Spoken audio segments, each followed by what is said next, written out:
You were born courageous. You came here for something. Hard to believe it sometimes. For whatever it is, keeps changing. Changing, turning, bend by bend by bend. So, good news, bad news, it's over. It's beginning. Whatever you thought it was, it isn't. Gasps of freshness, lights through the veil, wind gusts through the tree branches. It was there a second ago, but now, again, alone in the dark. I swore I just felt the warmth of springtime, and now it's snowing again. I was just beginning to come back to life, but now, so exhausted, so heavy, and yes, so overwhelmed. Aries, from excitement to panic. And if so much excitement, why so tired? Is it the energy? Just the energy? Or is it possible that something is actually happening? Something real that we are all a part of? Are you just tired? Or is it thousands of years of real human oppression still alive and now circulating in your blood? Could it be your generational bloodline is infected? Could this be the time of psychic surgery? Do you need an extraction? Could this be, maybe for some of my more advanced listeners, our time of sacrifice? Our time, indeed. Real astrology is not a play-by-play numbers game. Oh, it's been this many years since a new moon at 0 degrees Aries. Who cares? This moment has never happened before. Real astrology, we look at the whole chart. Every single piece of information from this particular moment of time, which has never happened before and will never happen again. This year, in the moments of the equinox, the old Pisces moon will be conjoined Neptune, where the sun is today. And then the moon will join the sun in a new moon on the Aries point. That is 0 degrees Aries. This new moon forms within 24 hours of the exact equinox. Just several days later, Pluto leaves the sign of Capricorn and enters Aquarius. This new moon is exactly opposite to asteroid Ceres at 0 degrees Libra. Now, when we take a step back and look at this moment in time as a whole, we are reading highly, highly revolutionary indicators. We're talking about build up, breakdown, release, liberation. Sharp, sharp corners we are maneuvering. Have you ever had your heart stop beating and then been resuscitated? How about having your heart stop beating, resuscitated, and then stop beating, and then resuscitated again and again? It is intense like this, and it's coming from every angle. Now the rulers of the moon's nodes, now in the Taurus-Scorpio polarity, Venus and Pluto square one another on the 16th. Taking a sharp left turn, we're talking about a change of heart, change of values, passions, pace, and taste. Like a soul kick to the gut. Are you here? Are you present? Is this really the life you want? Is this really the job you want? Is this really the partnership that you want? Well, the turbulence is revealing as the layers of dust fall away, exposing the deeper reality of what we're made of and what we're working with. Venus is leading the way now. She'll enter her sign of Taurus on the 16th and remain there through the 11th. Venus exact on the moon's north node at the moment of the Aries equinox. Now that's beauty. Venus is beauty. You want the indication of grace, of good news. Well, it's Venus. Yum. It's time. Let's bring her back. Good taste. Been missing from our world for a long, long time.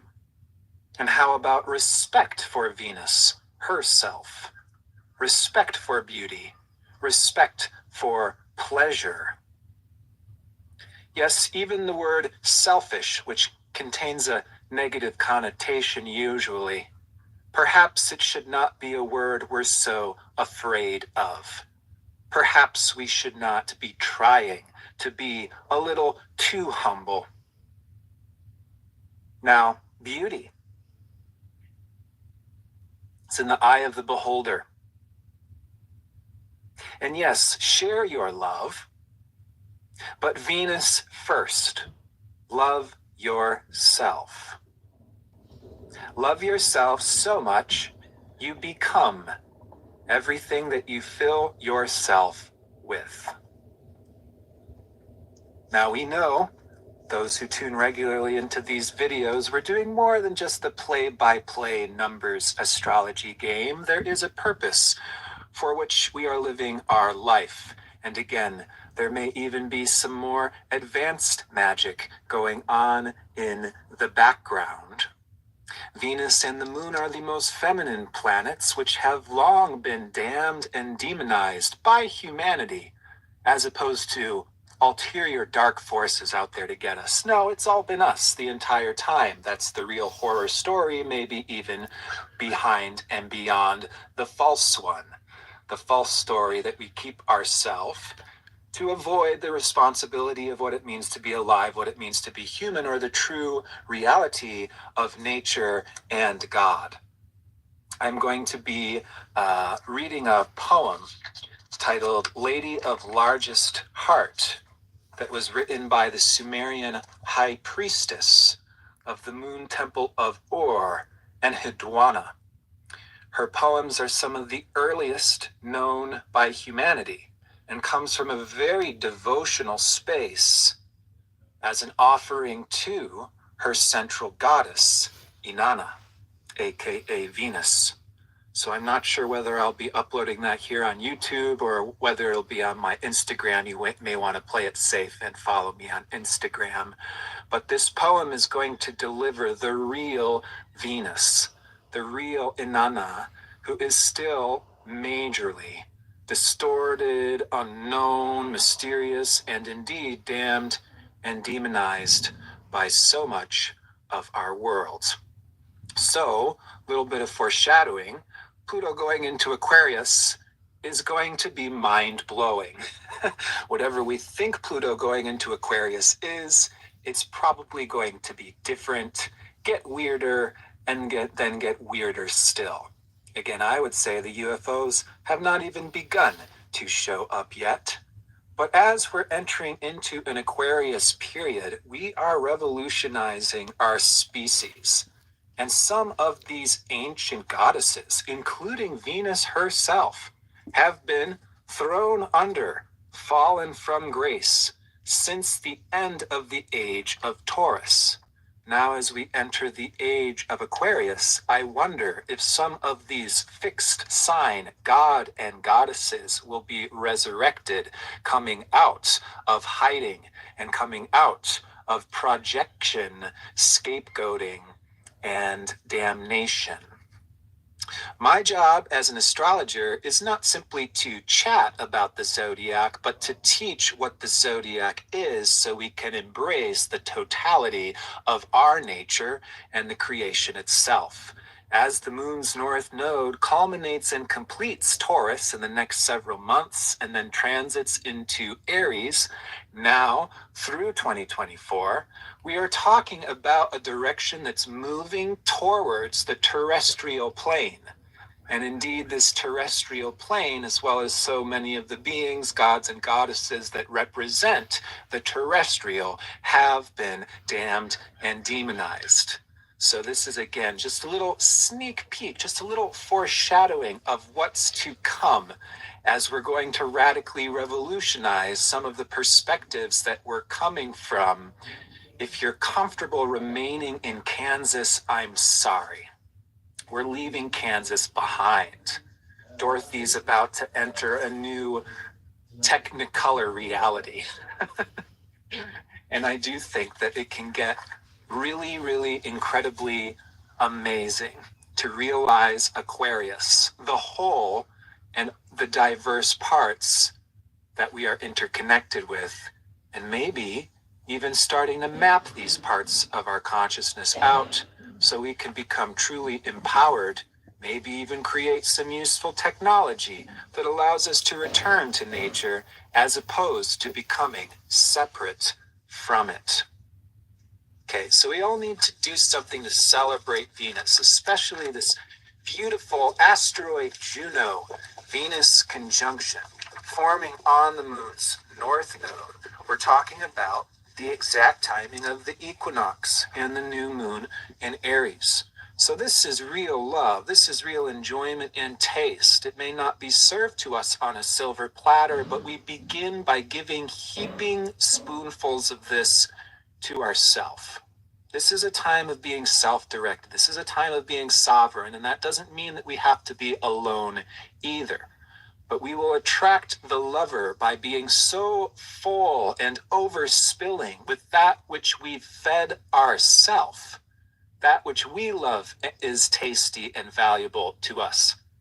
Well, then we can share the lover that is ourself with another lover who becomes interconnected to that which we love in ourself. This is all Venus principle. Venus rules the heart chakra, the electromagnetic field that first is discovered like a treasure chest going into our own heart. That's what Venus and Taurus is. Get into it, enjoy it. It's your taste.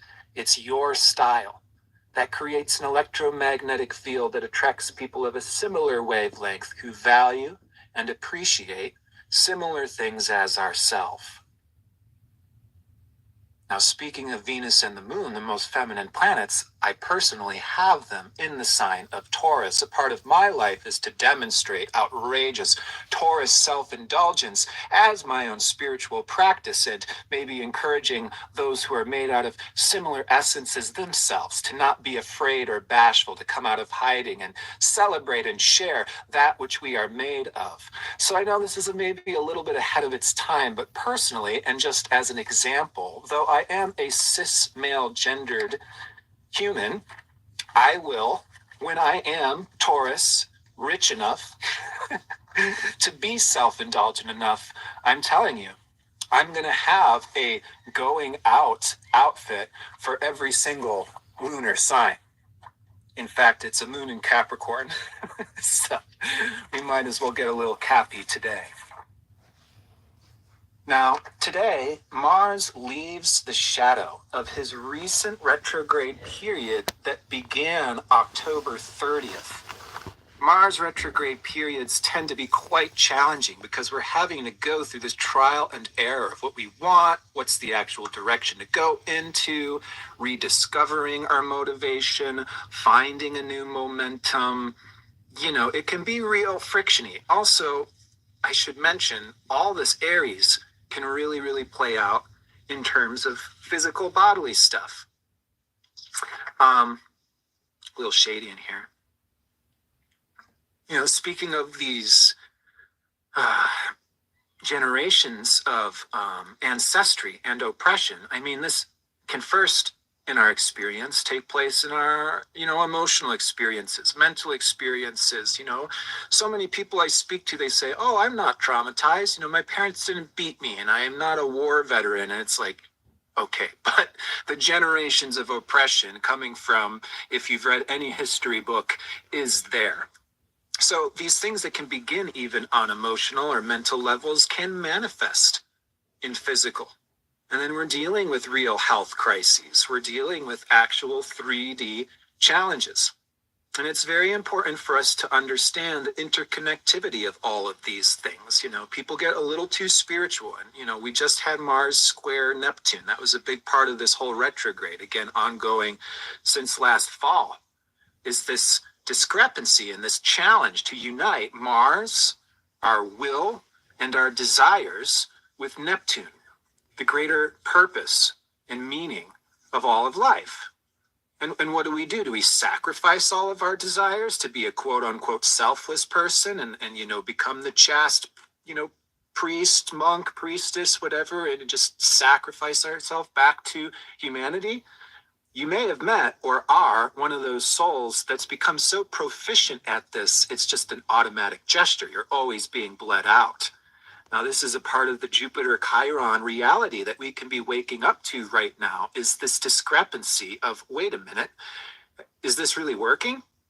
Because chances are you've also noticed a different type of person out there who is really just a taker, and they're really oriented towards taking. Take now, contemplate consequences later on, right?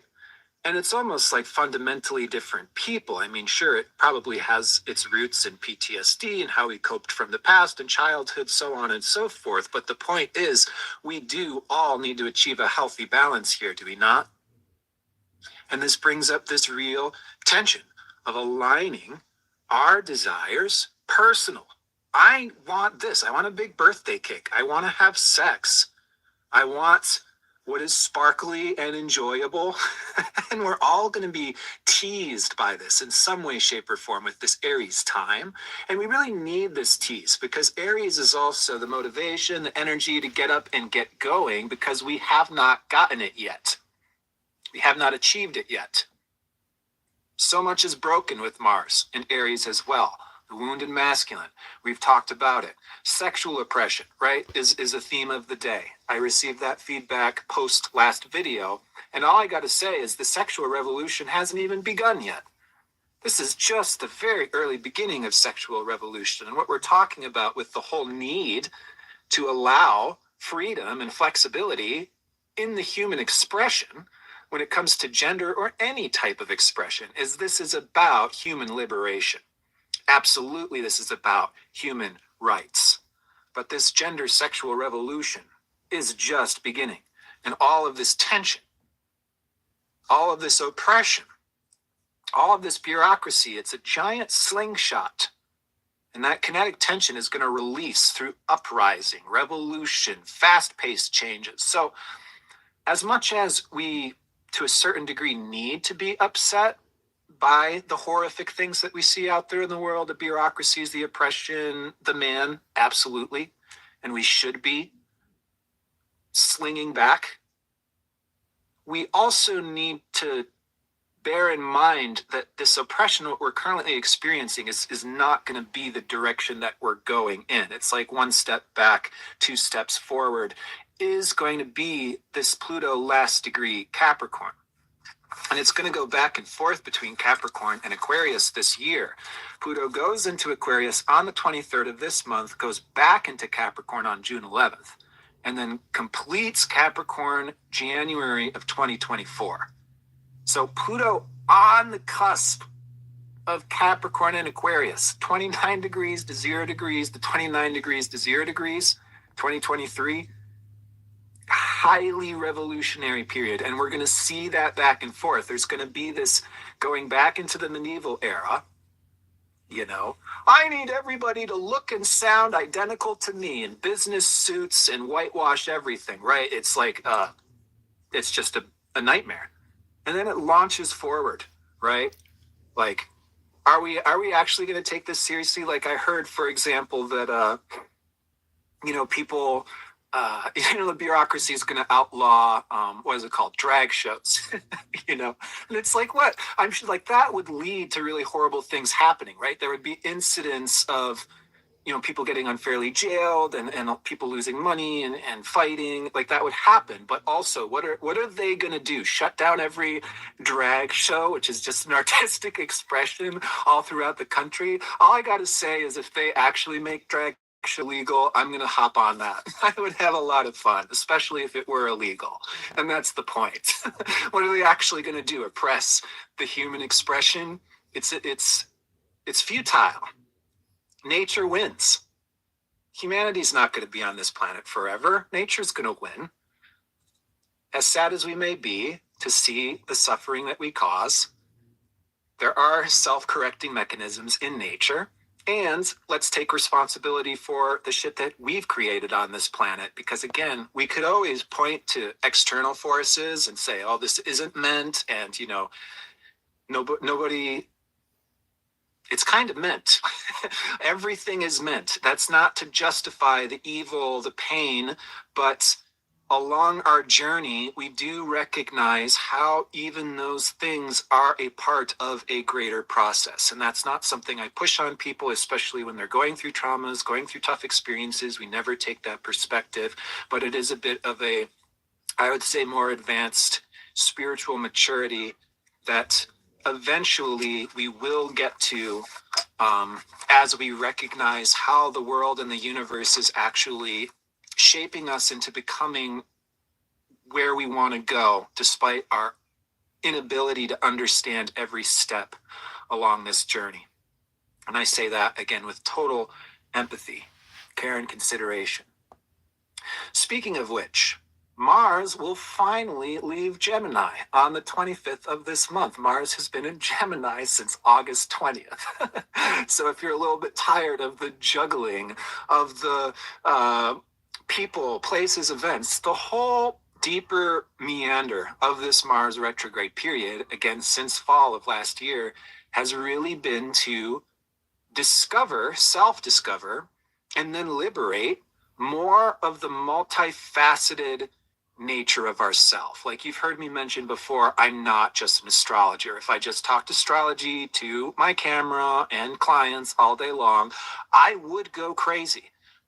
And I'm continuing to move into a more creative direction because I think that's more effective to continue to teach astrology, honestly. But the point is, if there weren't more parts of me that were getting those needs met, I wouldn't even be able to continue to do the astrology. So we all have multiple personality disorder. We all have different parts of ourselves with different needs, different interests, and we all require different friend groups, different activities, different people in different places to satiate the diversity of ourselves. So that's been what I've been talking about for months. And again, this Mars-Neptune square is to align our dreams. There's been an exploration of fantasy. Even fantasy is complex. I don't think fantasy is all wrong. We don't think movies or books or that fantasy realm is all wrong. It's how are we using fantasy? If we're believing in things that cause us fear and superstition, that we have no evidence of them being true, are there certain things like that out on the internet? I don't know. I would say that that's really useless, if not harmful, fantasy. Okay, so that's been a part of this. Creativity. How can we create, again, to align our desires with the greater purpose of the whole, so to become connected to something bigger than just ourselves? That's the real energy, passion, and directions that can be opening up to us at this time. Now, the new moon in Aries does square Mars in Gemini. The new moon, again, is opposite to Ceres in Libra. So here we have the dichotomy between self and other. Again, this is just such a highlighted theme, and it's going to stay crystal as an evolutionary requirement. Now through the next year, self and other. Dependency, autonomy. Can we get to interdependency? Can we get out of an unhealthy codependency into what's that? A healthy codependency. Is that even possible? I'm starting to talk outside of black and white, right or wrong. Might that be required in all of our intimate relating? So Mars squares Aries immediately before going into Cancer. Mars will be in Cancer the 25th to the 20th. And this is where we are really exploring safety to actualize our desires. We need to have a safe, warm, supportive container to be able to be free to actualize ourselves in our totality. So, for example, Mars likes to explore. Mars, as we know, is libido and sexuality.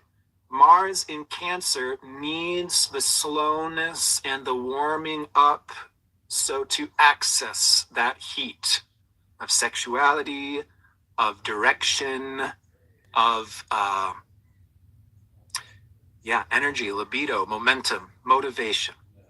Okay, so Mars in Cancer, the 25th through May 20th, is going to bring us into more of a sensitivity to how we uniquely, as individuals, are relating to our environment, the effect that we have on others, and it's going to bring us into a direction of how can we create greater safety of support to be the unique individuals that we all are. For example, the world of kink, really weird, right? I can't believe people like that thing. Well, it's going to evolve into, every person is completely unique and kind of has their own likes. Let's create the safety for every individual to actualize their own unique nature, sexuality, biology, desires, wants, direction, and of course, without anyone being harmed and consent. That's Mars in Cancer. Mercury joins Jupiter and Chiron and squares asteroid Pallas Athena the 26th to the 28th. This again brings up this dichotomy of self and other, particularly what do we want versus what benefits others. The need here is to align ambition with ethics. And there's a need here to be honest, because this is where people can be really, really self-deceptive and dishonest. I'm saving the world. I'm donating to this charity. So, I bought 100 pounds of chocolate because 2% of it, it's like, what is actually benefiting? I'm spreading awareness of the evil satanic cults by posting on social media all day long. I'm a social media justice warrior. Okay, what's the actual effect that you're having on others? May it just be spreading around senseless misinformation, confusion, and superstition? What's the effect that mission is having on others? This is a measurable thing, by the way. So to be so self-deceptive is, to me, concerning. Beliefs are the same way. You want a Neptune Pisces reality? Beliefs. How effective are your beliefs in giving you a healthy orientation to the rest of life? Cannot beliefs lead us away from life and living healthily? And can it also not inspire us? Again, Mars square Neptune question. Okay. So again, all of the signatures are here. Chiron in Aries, from crises to uprising. Pluto in Aquarius, revolutionary humanitarianism uprising. Pluto trine, Ceres, 0 degrees Libra. There's an interesting signature with Ceres here. Going back into Virgo on the 22nd this month, we'll station direct May 8th, and then go back into Libra, 0 degrees Libra, on the summer solstice, June 21st. So the spring equinox, northern hemisphere, Ceres is at 0 degrees Libra. And then on the summer solstice, Ceres comes back to 0 degrees Libra. There is this, again, humanitarian lady justice. Ceres is care, nourishment, and nurturance. How can we bring that and share that with others in creative and collaborative ways to stand up for justice? Ceres and Libra, going back into Virgo, this is about healing. This is about bringing goodness where goodness is needed the most. Who needs more love, not less? And this is like standing up for the outspoken, the downtrodden, the women and the children, minorities of our given world. I'm sure I could go back over the creases again and again and still miss so much of what's happening these weeks. This next new moon on the 21st is our first Aries new moon. The following new moon is going to be a total solar eclipse on April 20th. Okay, and I'll talk more about the significance of these two new moons in Aries next time, but the Aries energy is certainly coming in. This is going to change many of our directions. This is a significant symbol of sacrifice on this equinox. For some of my more advanced listeners, I think you're going to be quite attuned to this, that there is this symbolic bleeding out of the ancestry that we were born into. So that way, we can be stepping up into being the leaders and the revolutionaries that we were born to be. And this is just beginning.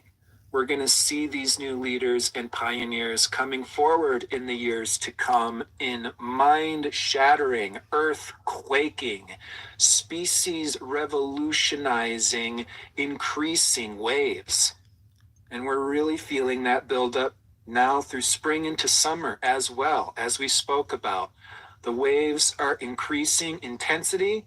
They're also starting to wave faster. And these crises that are mysteriously intermingled with new realities being born as we go up and down and weave between the underworld and the upper world. This is how healing is done. It requires this type of upper lower realm weaving, as well as weaving between the past and the future. Speaking of which, Jupiter conjunct Chiron. Chiron is this principle of healing through weaving. Chiron is a very shamanic planet. Now, I have a talk on Chiron up in my store. I'm going to put 50% off since this is such a symbolic time. It is about Chiron healing through weaving, upper and lower realms. It's a talk that I gave in Costa Rica in 2017 that goes very in depth about the Chiron archetype, as well as how that journey of healing from wound to healer plays out in our own life and our own birth chart. Okay, so that's 50% off in my store, and I'm also going to upload a new, revised and edited audio. So the audio is going to be improved for those who are interested to learn more about Chiron. As always, I'm wishing you all the very best. I'm excited to see what's to come, and I'm excited to hear back from y'all what's going on in these very exciting shifts in your own life.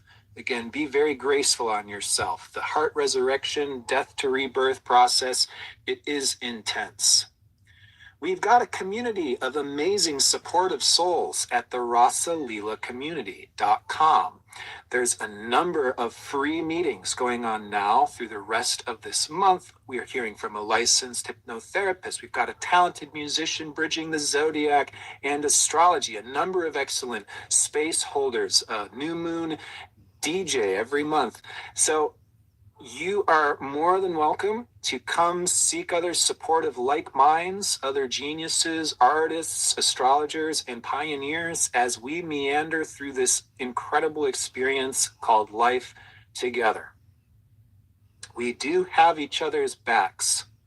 I would like us to have life reflect that truth to us increasingly so as we step into the future, all the meanwhile finding increasingly strong and confident to be our unique self, to go to the beat of our own drum. And yes, sometimes we too need to be the one individual, courageous and willing to take that step, that leap of faith into the unknown, to do, to act in ways others may dare not do or act.